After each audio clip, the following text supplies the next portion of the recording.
At ngayon, dahil sa bilyong pisong flood control scam, marami ang sumisigaw sa kalye, nasusuklam sa mga palengke at bukid, namumuhi sa bus, jeep at grab.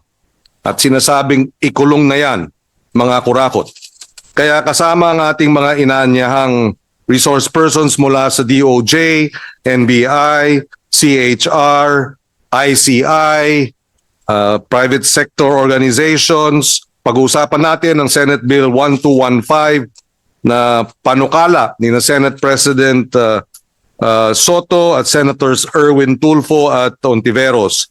Nilalayon nito ang magtatag ng isang Independent People's Commission or IPC, isang permanente at non-partisan na ahensya ng pamahalaan na nakatuon lamang sa pagsisiyasat ng katiwalian at mga anomalya sa mga proyekto sa infrastruktura ng pamahalaan.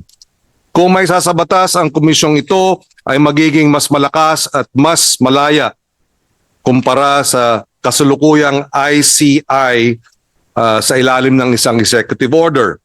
Ang Senate Bill 1215 ay nagbibigay sa IPC ng statutory permanence, ganap na kalayaan at garantisado ang transparency at fiscal autonomy. Ang mga kapangyarihang istruktura at pagpopondo ng komisyon ay ilalagay sa batas, kaya magiging ligtas at protektado ang pondo, pulisiya at pagpapatupad mula sa maaring panghimasok ng politika. Sa klaw ng jurisdiksyon ng IPC, ang lahat ng proyektong pang-infrastructure, national o local man, sisiguraduhin ang pananagutan sa mga proyekto tulad ng edukasyon, agrikultura, flood control, disaster resilience at iba pa. Komposisyon nito ay may 5 miyembro na magkakasamang hihirangin ng Kongreso at ng Hudikatura para tiyak ang kalayaan mula sa executive. Ang bawat pagsisiyasat ay dapat makumpleto sa loob lamang ng 60 araw at ang mga natuklasan ay may sa publiko sa loob ng 30 araw. Dahil ang pagkaantala ng katotohanan ay pagkait ng hustisya. Truth delayed is justice denied. Binabago ng Senate Bill 1215 ang isang pansamantalang ahensya na pinamumunuan ng executive tungo sa isang institusyon na permanente, independyente, may pananagutan sa publiko. Dahil sa pamamahala, ang ibig sabihin ng pagiging bukas o transparent ay gumagana ang katarungan, merong functional justice. Hinihiling natin sa Pangulo na rin na i-certify as urgent itong panukalang batas na ito. With that, may we know if the Senate President has an opening statement? Thank you. Thank you, Mr. Chairman. This will be very quick. First, I wish to thank you, Senator Francis Pangilinan, the Chairman of the Committee on Justice, for the hearing that you have called, and particularly during the organizational meeting of your committee. So thank you and congratulations for that. And then I would like to address and thank our distinguished resource persons who are with us this morning. Thank you very much for your presence. So perhaps we will ask the the committee secretary to introduce them later. But because of the swift filing that I wanted to do for Senate Bill 1215, they were creating the Independent People's Commission. I failed, perhaps not failed is the word, I did not realize that there were the other necessities that should be included in the bill. So therefore, with that as an opening, may I include into your records, Mr. Chairman, these provisions that I hope you will include in the bill after you ready study and sponsor it. First is the availability of the hearings to the public of the IPC. Now, due to the public clamor for transparency, of course, and accountability, the hearings must be available to the public. So it's subject to the executive or closed-door hearings and sessions. And then second is the grant of powers to strengthen Section 4 of the EO 94/2025 so that penalty will be applicable to private individuals. All right. And then an authority or personality to file cases before the proper courts or agency. They must be given that power. And a power to recommend witness for a witness protection program. And fifth, the recommend or request the freezing of assets. They be given that power. And then recommend the immediate preventive suspension of suspects in government agencies. And perhaps lastly, to recommend they be able to recommend the whole departure order or other remedies to limit the travel abroad of these personalities who will be investigated. And again, this Independent People's Commission that we would like to push for, Your Honor, Mr. Chairman, and our resource persons, is not limited to infrastructure. It is encompassing. It will include everything, everything that would need investigation of the people in the different sectors of government. So with that, thank you, Senator Pangilinan. Thank you very much to everybody. Thank you. Good afternoon. Thank you very much to the Senate President. May we now request the committee secretary to place on record the presence of our resource persons in this hearing this afternoon. Yes, Mr. Chairman. Mapagpalang hapon po sa ating lahat, Honorable Senate President, Mr. Chairman. For the Department of Justice, they are represented today by Chief State Counsel Dennis Arvinel Chan. Sir.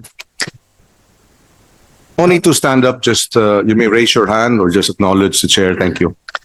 Also with the DOJ is General Katapang and ASEC Al Pereiras from the Bureau of Customs. From the Commission on Human Rights, we have Chairperson Richard P. Palpalatok, and with him is Attorney Gemma Parohinog.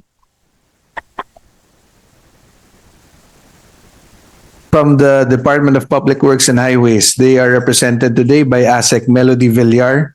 She is the incoming Assistant Secretary for Legal Service. From the DBM, we have Attorney Tricia M. Baraan from the Budget Information and Legislative Service. Likewise, Mr. Chair, we have Honorable Retired Chief Justice Renato Puno in our panel today, as well as Honorable former Senator Franklin M. Drilon. Good afternoon, sir. Former Senate President, sir. Good afternoon. From the Independent Commission for Infrastructure, ICI, we have Chairperson, Retired Justice, Honorable Justice Andres B. Reyes Jr., sir. And he is likewise joined by a member of the ICI, former Secretary Rogelio L. Singson. From the People's Budget Coalition, we have the co-convener, Professor Kenneth Abante. And from the Makati Business Club, Chairman Edgar Ochua is represented by their Executive Director, Mr. Rafael G. Ongpin. We have sent, for the record, Mr. Chairman, we sent an invitation to the Management Association of the Philippines, but they send their regrets because of a conflict of schedule. That is all, Mr. Chairman. Good afternoon. Thank you, Attorney Martel. We can now proceed. But before we ask for whether or not our resource persons will deliver their opening statements, just one quick interjection here. One of the reasons why we felt the need to conduct this hearing immediately, it was in part prompted by the news item wherein the spouses Discaya publicly said they will no longer cooperate with the ICI. That sort of troubled this representation because given the enormity and the huge controversy surrounding the largest corruption scandal in the country's history, you have persons refusing to cooperate and publicly saying so. And that's why we feel perhaps it's time to review the powers of the ICC, perhaps give it additional, well, the need to perhaps give it additional powers so that it can aggressively and vigorously pursue its investigation without such unacceptable public pronouncements from those who are or being directly involved or being accused of massive corruption practices. So with that, do we know? We would like to know if any of the resource persons have prepared an opening statement. The former Senate President Frank Rilon, you have the floor. Thank you very much, Mr. Chairman and Mr. Senate President. Good afternoon. Mr. Chairman, at the outset, allow me to express my appreciation to your committee for for hearing Senate Bill 1215, even if the Senate is on break. And in that regard, let me express my appreciation for the effort of the Senate President in filing this very important measure. Now, I consider the passage of this law as as urgent. And in that regard, I join the call of our chairman to request the President to certify this measure as urgent. Why do I consider this measure as urgent?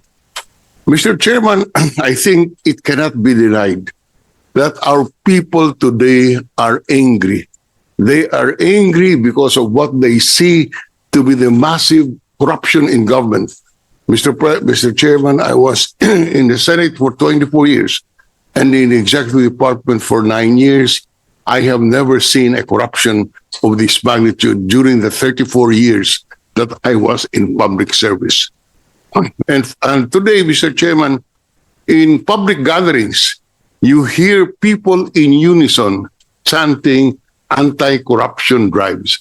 Last Sunday, I was in the La Salle UP game and basketball game, and for the first time, I see the two cheering squads of these rival universities cheering one chant, ikulong ang kurakot, ikulong na yan. And this is a reflection of how our people feel today. And often the question is asked, how did we get here? How did we get to witness such massive corruption in our midst? I have a simple answer. To me, Mr. Chairman, it is the culture of impunity that we see in our midst today. And this impunity, to me, is because of the failure of our citizenry to observe the rule of law. They have disregarded the rule of law because people feel that they can get away with wrongdoing. They can feel that they can commit crimes without fear of being punished. In other words, Mr. Chairman, in my humble opinion, it is the failure of our justice system. And I was part of that once, as Secretary of Justice for 4 years. Indeed, I must admit that, I may have failed to do what is needed in order to improve at least the perception of our people on our justice system. And the failure is from the investigation, prosecution, adjudication, and in the punishment phase.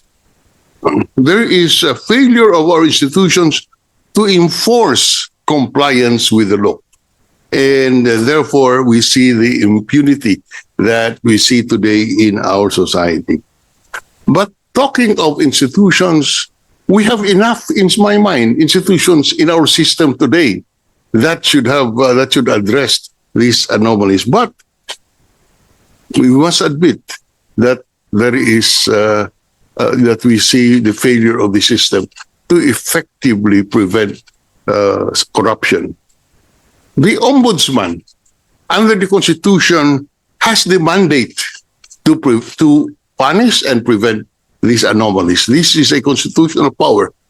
But today, we need this body being proposed by the Senate President in his bill because of the unrest that we feel in our midst and the need to restore the faith of our people in our democratic system of government.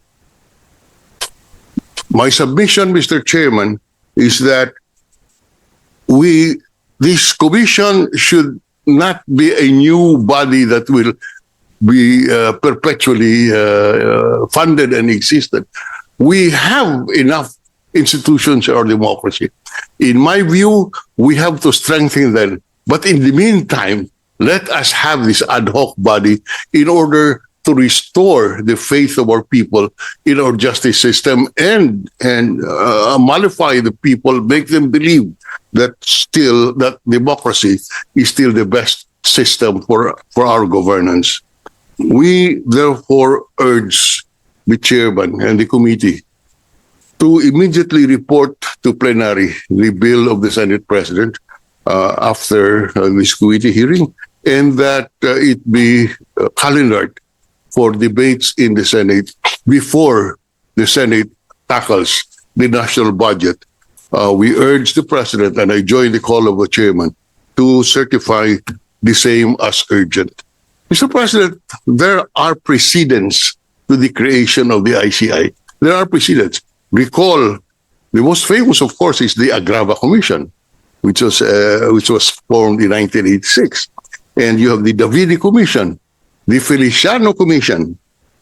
All of this, Mr. President, were fact-finding bodies, the same as what is envisioned in Senate Bill 1252, because it is consistent with the Constitution that this body be created to be given fact-finding powers, and all of these bodies before, whose existence were challenged in the court, were all sustained to be constitutional, except for the Truth Commission.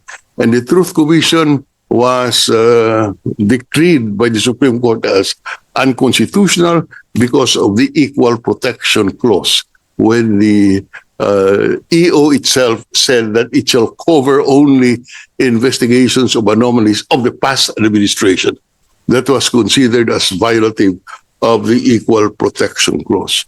I have other comments on the other parts of the bill, Mr. Chairman, but I will end this opening statement with an acknowledgement of my appreciation to the committee for setting this early. We reiterate our call that this be given top priority by the Senate leadership. And once more, allow me to express, I think I would echo the appreciation of our people on the effort of the Senate President to file this bill. Thank you very much, Mr. President. Thank you very much, Senate President Drilon. Would members of the ICC, would the ICI, would you have an opening? So does former Chief Justice Puno have an opening statement? You have the floor, sir.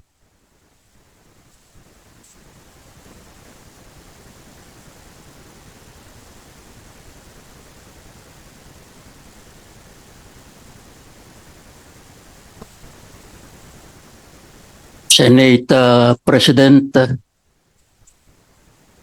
I like to think that your preliminary statements eloquently express the necessity for the filing of this bill, and more importantly, its enactment without any unnecessary delay. They also adequately express the anger of our people on the corruption being unearthed, especially on the flood control projects. Likewise, your statements perfectly echo the unanimous opinion of all sectors of our society. The upper class, the middle class, the poor class, the academe, the civic organization, and the churches on the imperative need for the passage of this bill. And so in the interest of time and to avoid redundancy, I will not make any further prologue or preliminary statements. But I am ready, Your Honors, to give my comments on the different provisions of Senate Bill 1215. Thank you, Your Honors. Thank you, Chief Justice Puno. Justice Andres Reyes, you have the floor, sir. Yes, I'd like to thank Senator Pangilinan, Animo, and Senate President Vicente Soto for this invitation. We thank you because our laws, our creation needs more powers, more refinement. Again, I will just echo what you have said earlier, that this thing is outrageous and makes me cry that how can these people get away with 500 billion pesos? It's our inspiration to work hard. We are only 39 days old. ICI is only 39 days old. For the last 21 days, we only had 3 lawyers. And now we have some volunteers from the PAO and from the other agencies. But we will try our best to be able to full blast investigation of all this fraud. We don't have the facility and we don't have the rules of procedure, but we will already shorten the procedure in spite of no rules allowing us. We will now go on live stream next week. Once we get to be able to have the technical capability with us already. So again, I repeat, we will be doing live stream next week. And thank you po. Thank you, Justice Reyes, and that is welcome news that the ICI will do live streaming of its proceedings. People would like to know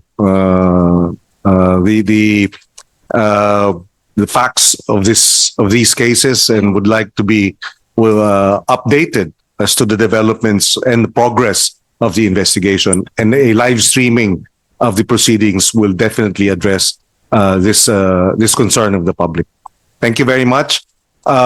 Secretary Babe Singson, do you have an opening statement? Please go ahead. You have the floor. Thank you very much, Senator Pangilinan, and good afternoon to Senate President Tito Soto. Sir, Your Honor, after being in DPWH for 6 years, full 6 years, I could not believe what I was hearing in terms of the magnitude of the corruption.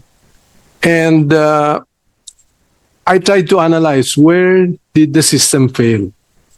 It looked like it was all over. This is what we've learned so far after we've called witnesses. I think a total of 40 plus have been invited, including 8 senators, 4 congressmen, 4 secretaries, and several other personalities. But recognizing that the procedure, the legal process that we have to follow is so tedious. Bago po may makulong, ang haba ho ng proseso. As compared, you may want to consider, as compared to the two gold standards of anti-corruption, which is the ICAC of Hong Kong and the CPIB of Singapore. They have much more powers than all three of these agencies that we have combined.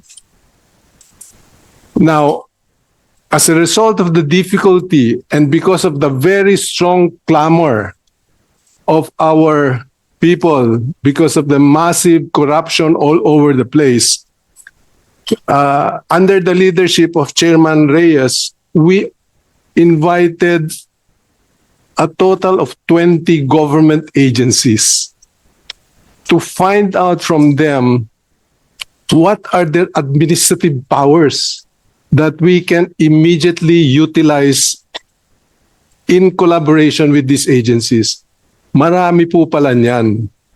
So we hope that the committee can consider some of these provisions. For example, under the Philippine Competition Commission, you have anti-competition provisions or rigging of bids that will penalize for the first instance immediately 100 million.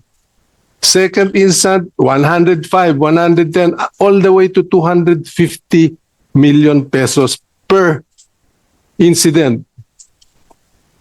We have also identified in other agencies like customs, like CAAP, but more telling is an old executive order, specifically 913. Senator President, 913 is you might want to pick up some of those provisions in EO 913 that gives immediate all departure order, immediate seizure of assets. Marami pala yun na pwedeng gamitin. So if it is already there, it is just a matter of putting all of them under your proposed bill, Mr. Senator. So with that, I will end my opening statement because I can discuss further details in terms of where, how much, and so on. But I will leave it up to the Senate. Thank you, Secretary Babes. Just to clarify, EO 913 is a DTI executive order. It's a presidential executive order, But empowering the then Minister of Trade. okay, DTI. Thank you. From the Makati Business Club, Apa Ongpin, the Executive Director, please, you have the floor. Go ahead. Thank you. Oops. Lakas naman. I'll try to keep it as brief as possible. One, we believe that all the ICI sessions should be public, but that the ICI itself should have the authority to declare confidential sessions with no streaming or broadcast. Okay? Because, speaking as a former journalist, this can very easily turn into a circus. I mean, it already has in some cases. Okay? And, the accused are, they're entitled to due process. And,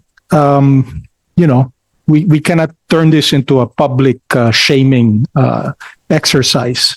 No? We want to emphasize that the ICI, as the Senate President has already pointed out, should have additional expanded powers. They should be judicial, investigative, and even confiscatory, like the PCGG used to have. So, power of subpoena, power to declare in contempt, and which includes arrest and hold orders after due process. Okay, the commission, whatever we call it, should have the authority to file cases without going through the ombudsman, the DOJ, the attorney general. We believe it should be that powerful. We propose that the commission be expanded far beyond its current. I mean, there's 20 of these guys right now. It needs to be maybe 10 times the size just to deal with the huge volume of cases, let alone the huge volume of money involved. No, and it should be expanded beyond infrastructure. What we're seeing now, as I think Professor Abante will tell you, is that these guys, the same guys in Congress, and they're worming their way in now to the ayuda, into the social welfare programs. Diba? That's how they're trying to take the money. It's beyond infrastructure. And, as we've always said, we want eyes on Bureau of Customs and Bureau of Internal Revenue. Let's not pretend that there's no corruption there. The ICI or the group should have fiscal autonomy and security of tenure. I mean, in order to be really independent, okay? We believe that, and in fact, future appointments need to be approved by a wider group than just the president at this point. It's just the palace who's appointing people to this thing. No? And finally, we feel that, like Secretary Singson has said, we should look to the examples of Hong Kong and Singapore, and study the charters of those organizations, because although they have slightly different legal systems, those organizations have been very, very effective, obviously, in comparison to our own past experience. Thank you very much, Apa Hong Pin of the Makati Business Club. We now have People's Budget Coalition. Professor Kenneth Abante, go ahead. You have the floor. Where do you teach, Professor? I teach at the Kennedy School this summers, Mr. Chair. Oh, okay. My school. Yeah. Go ahead. Yes, sir. Mr. Chair, Senate President Soto, honorable members of the committee, we are the People's Budget Coalition. Kami po ay grupo ng more than 40 people's organizations and civil society organizations pushing for a transparent, participatory, and accountable budget process. Inaral po namin yung insertions and yung budget documents over the past 20 years. Allow us to share inputs po on what we've found.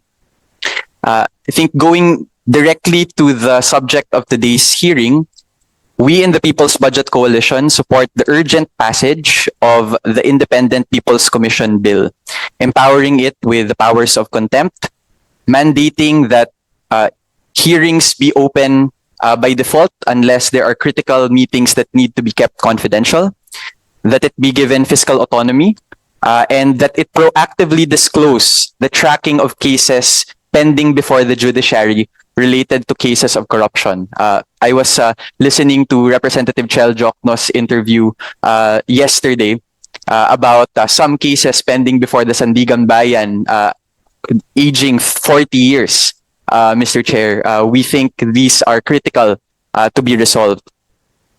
Today is the first anniversary of severe tropical storm Christine. I am a typhoon survivor and disaster response volunteer that unfortunately we are victims of this massive corruption scandal. unfortunately, and the tragic truth, Mr. Chair, is that we have lost trust in the integrity of our budget, procurement, and justice systems. We organized rescue relief medical missions in communities po na 2 linggo baha sa Bicol region. There were teachers who needed to do GCash drives in order for their students to go back to school because all their learning kits and even their houses were destroyed by this massive typhoon. Rainfall worse than Ondoy, Mr. Chair and Senate President Soto. That is why our hearts break whenever we heard the news that the 18 major river basin master plans, the major river basin master plans would have just cost 700 to 800 billion pesos. Pero po yung ginastos na sa flood control over the past 10 years ay around 1.7 trillion. Meaning, kung naayos po pala natin yung sistema ng pagplano, sana kami sa Bicol ay hindi binaha ng ganun kalala. Sana po ay ang mga teachers ay hindi nawalan ng mga bahay. Sana po ay hindi sana namatayan at nagkaroon ng serious injury yung aming mga kapwa Bicolano. So this Independent Commission's People's Commission Bill is to us an important cry for help and justice. It is one of the demands of more than 320 organizations and individuals, including Cardinal Ambo David and our bishops, calling for systemic reform after the flood control scandal. We will give you a copy of this statement, Mr. Chair, for the record, and calling for the elimination of pork patronage and opaque budgets in the House version of the budget. At least 256 billion pesos still in the House version of the budget, Mr. Chair. The people are angry. The people want justice. And one of the reasons why we're discussing the Independent People's Commission bill is because in our discussions, we lost trust in the previous ombudsman that was not able to file cases aggressively for those with highest crimes. We consider our justice system to have 2 tiers, one for the rich and one for the poor. Nauna pa pong makulong ang mga nagprotesta laban sa katiwalian kaysa sa mga tiwali. And lastly, Mr. Chair, we wanted to give the Commission and the committee a sense of proportion about the current flood control scandal. It is only a drop in the bucket, Mr. Chair. The Sumbong sa Pangulo website has around 547 billion pesos worth of flood control projects. Over the same time period, 2018 to 2025, around 1.2 trillion pesos po yung actual na flood control budget. So we have to ask, what happened to the rest of the half? Have these been completed? We need to know, and the people deserve to know. And then finally, Mr. Chair, with regard to the insertions, it's actually only, flood control is actually only the minimal insertions to the budget. Kahit na mukhang malaki, the real insertions over the past years where there is data from 2018 to 2025, 828 billion pesos po yung may congressional insertions to the Convergence and Special Support Program, to the local program 237 billion, to the Asset Preservation Program around 163 billion, and yung flood management program po only around net of 22.8 billion pesos. So we're only seeing, a minuscule amount dito po sa flood control budget, and we hope that the Independent People's Commission can also look into these even more massive insertions that happened. We are happy to also share our findings about each of the reforms to the budget preparation, to the budget legislation, execution and accountability stage that we saw vulnerabilities of. But I will pause my statement for now, Mr. Chair, Senate President Soto. Magandang hapon po sa ating lahat. Thank you very much, Professor Abante. We would like to know, the chairperson would like to know if any of our government entities present have opening statements or statements or position papers on the subject matter, or we will just ask you. The CHR chairperson Palpalatok, go ahead. Thank you, Mr. President, Mr. Chair, Your Honors. I have no prepared opening statement, Your Honor, but I would like to take this opportunity to make a statement in relation to the subject matter. And in this connection, I would like to quote one of the statements of the UN High Commissioner on Human Rights, who stated that corruption has a destructive effect on state institutions and on the capacity of states to respect, protect, and fulfill human rights, particularly of those persons and groups in situations of vulnerability and marginalization. Corruption cripples budgets that should provide healthcare, housing, education, and other essential services, and it undermines the state's ability to meet its minimum core obligations and pre-existing legal obligations to maximize all available resources to respect, protect, and fulfill economic, social, and cultural rights, as well as the government's commitment to the sustainable development goals. And in this connection, Your Honor, I would like to highlight that due to this corruption, it exacerbates existing discrimination and disproportionate impact. It creates this disproportionate impact on women, children, migrants, persons with disability, and persons living in poverty, among other individuals. Thank you, Your Honor. Thank you, Chairperson Palpalatok. Yes, ASEC Villar of the DPWH. Good afternoon, Your Honors. Just a brief statement from the DPWH. We are the new team supporting the Secretary Vince Tizon in his drive for, call for transparency and accountability. We just want to express, Your Honors, that you have our full support as the new team for the passage of this Senate Bill 1215, because this measure will aid in the government's anti-corruption efforts as well as the DPWH anti-corruption efforts. And this is to echo also our Secretary Vince Tizon's call na managot ang dapat managot.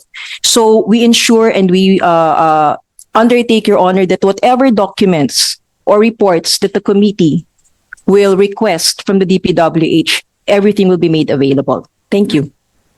Thank you, Assistant Secretary Villar. The DBM, Attorney Baraan, go ahead.